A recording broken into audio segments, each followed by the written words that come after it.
আসসালামু আলাইকুম এভরিওয়ান।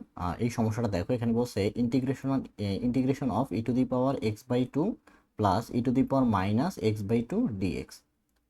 তো এটা করার আগে আমি তোমাদের আগে ই এর ফর্মুলাটা দেখাই। তোমরা সবাই জানো যে ই টু দি পাওয়ার এক্সটাকে যদি আমি এক্স এর সাপেক্ষে ইন্টিগ্রেশন করি তাহলে কিন্তু আমাদের কোনো চেঞ্জ হয় না, বা যদি এক্স এর একটা সহগ থাকে সেই সহগ দ্বারা ভাগ হয়ে যায়।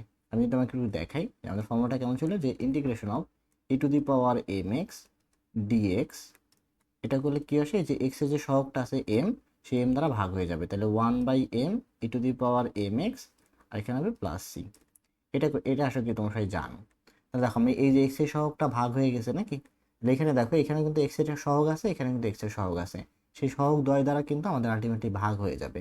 তাহলে এটাকে আমরা যদি একটু সাজায় লিখতে চাই, যেখানে আছে কত ইন্টিগ্রেশন অফ, এটাকে আমরা কি লিখতে পারি, e to the power half x লেখা যায় নাকি। এই এক্সটাকে আমরা নিচে নিচে নামিয়ে লিখলাম, মাঝখানে প্লাস দিলাম plus e to the power minus half এখানে এক্স, বুঝতেছ, আর এখানে আমাদের ডিএক্স। তো এখন দেখো, এখন যদি আমরা এই সূত্রটা অ্যাপ্লাই করতে চাই, এখানে হাফ হিসেবে কাজ করতেছে, এম হিসেবে কাজ করতেছে হাফ, তাহলে এই হাফ দ্বারা ভাগ হয়ে যাবে।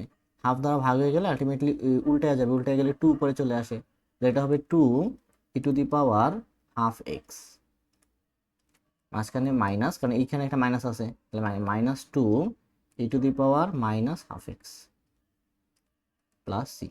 এটি হলো আমাদের সঠিক অ্যান্সার।